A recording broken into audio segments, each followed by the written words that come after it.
Api dengan cepat membesar dan membakar sebuah rumah berlantai 2 yang berada di pemukiman padat penduduk di Gang Hidayah, Jalan Hangleker 2, Kebayoran Baru, Jakarta Selatan. Sejumlah warga yang tinggal tak jauh dari lokasi kebakaran panik dan berusaha memadamkan api dengan alat seadanya. Belum diketahui penyebab pasti kebakaran ini, namun diduga api berasal dari korsleting listrik. Api baru bisa dipadamkan setelah 23 mobil pemadam kebakaran dikerahkan ke lokasi. Tidak ada korban jiwa dalam peristiwa kebakaran ini dan kasusnya ditangani Polsek Kebayoran Lama.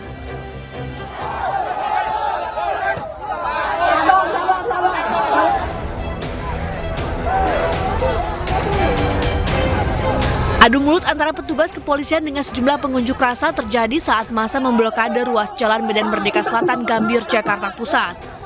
Petugas meminta massa membuka separuh badan jalan agar kemacetan panjang kendaraan bisa terurai. Tak juga mau membuka blokade dan membubarkan diri, polisi akhirnya mengambil tindakan tegas dengan membubarkan paksa massa.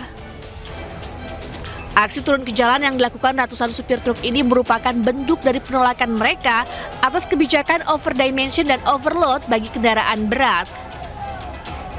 Kebijakan tersebut dinilai merugikan para supir truk mengingat bongkar muat barang dilakukan pihak perusahaan. Sementara itu, 6 pengunjuk rasa yang dianggap provokator diamankan paksa polisi.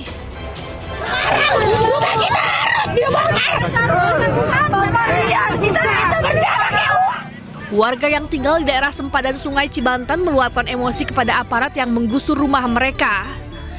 Warga menuding Pemkot Serang tidak memperhatikan nasib rakyat kecil yang sudah bertahun-tahun tinggal di daerah sempadan Sungai Cibanten. Aksi ini menyebabkan arus lalu lintas macet saat sejumlah warga memblokade jalan dan membentangkan spanduk serta membakar ban bekas. Sejumlah wanita pun turut menangis histeris saat memprotes penggusuran. Warga mengaku belum mendapatkan kejelasan soal hunian pengganti dan keberatan dengan waktu penggusuran yang tidak tepat saat ekonomi dalam keadaan sulit.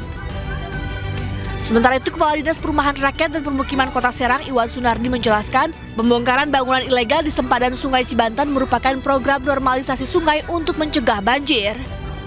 Tim Liputan iNews melaporkan. Pemirsa, kisru penerimaan murid baru di Banyuwangi ini membuat Wakil Gubernur Jawa Timur Emil Dardak meminta Dinas Pendidikan Jawa Timur untuk menghentikan sementara sistem penerimaan murid baru di Banyuwangi. Ya, di sisi lain di Kota Depok, ratusan orang tua murid ini berdesakan mendaftarkan anaknya di program rintisan sekolah swasta gratis. 137.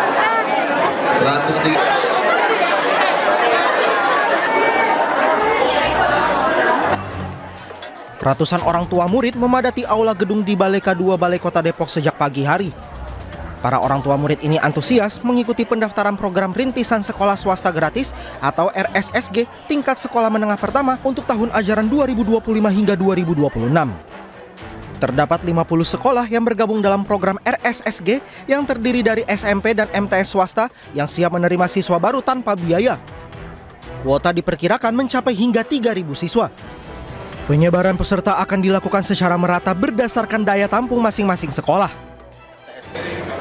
Betul, sampai hari ini sudah ada 50 sekolah yang asalnya 33. Alhamdulillah terus berkembang, juga melayani aspirasi masyarakat juga ya yang pengen bekerja sama di RSG ini.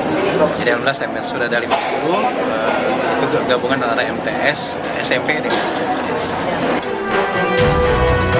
Sementara itu, akibat gangguan sistem penerimaan murid baru di Banyuwangi, Jawa Timur, Wakil Gubernur Jawa Timur Emil Elestianto Dardak memerintahkan Kepala Dinas Pendidikan Jawa Timur untuk menghentikan sementara sistem SPMB SMA di Banyuwangi hingga ada penyelesaiannya nanti. Wagub Jatim juga memastikan gangguan sistem SPMB di Jawa Timur saat ini hanya terjadi di Banyuwangi. Ya, artinya satu, jangan sampai nambah lagi kejadian seperti ini. Saya udah warning keras, jangan sampai ada kejadian seperti ini lagi. Ibaratnya kalau ada jalur di pabrik tuh ada yang macet kan langsung di stop dulu dong. Kalau nggak ntar muncul lagi nih, ada yang dapat bukti diterima. Karena gini loh, siapapun yang bisa diterima ini sistemnya diaudit sama Kemendikbud juga. Jadi bukan sepenuhnya di tangan kita sendiri. Tapi kami akan fight juga nih untuk mereka yang sudah dapat bukti diterima ini harus ada solusinya. Nggak bisa kemudian mereka begitu aja kita biarkan. Syukur-syukur ternyata mereka memang berhak diterima. Tapi kalau misalnya enggak kan, nah kita harus pikirkan nasibnya. Makanya saya mohon waktu ini, tadi baru saya telepon tadi siang Kepala Dinas Pendidikan untuk menyikapi masalah ini. Sementara itu, Wagub Jatim memastikan bagi siswa yang telah diterima sesuai sistem akan tetap diterima. Emil juga mengingatkan agar semua pihak tetap bersabar dan tidak sampai mengulangi kejadian serupa. Tim Liputan iNews melaporkan. Ya, kita ke informasi lain, pemirsa. Presiden ke-6 Republik Indonesia Susilo Bambang Yudhoyono meluncurkan video musik yang berjudul Save Our World. Betul sekali. Nah, ini pesan yang ingin disampaikan dalam lagu ini, yakni kesadaran lingkungan dan tugas manusia untuk melindungi bumi. Dan pemirsa, informasi ini sekaligus akan menutup jumpa kita dalam iNews Today hari ini. Temukan informasi terbaru lainnya di www.inews.id dan cuplikan tayangan berita iNews ini juga dapat Anda saksikan di kanal YouTube @officialinews. Ya, setelah ini Anda bisa langsung menyaksikan iNews Siang bersama rekan Fazila Harunisa, saya Togi Sinaga. Dan saya Bernadetta Ginting, pamit undur diri, selamat beraktivitas, sampai jumpa esok di jam yang sama. Bye-bye.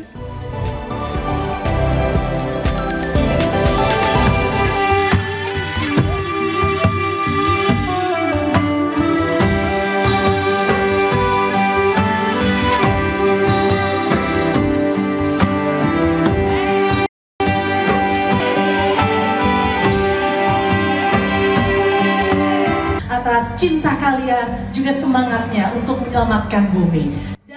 Lagu Save Our World diciptakan oleh Presiden ke-6 RI Susilo Bambang Yudhoyono dan berkolaborasi dengan 35 artis Indonesia lintas generasi. Mulai dari Yuni Shara, Joy Tobing, Sandi Sandoro, Tantri Kotak, Vina Panduwinata, Seikoji, dan artis lainnya.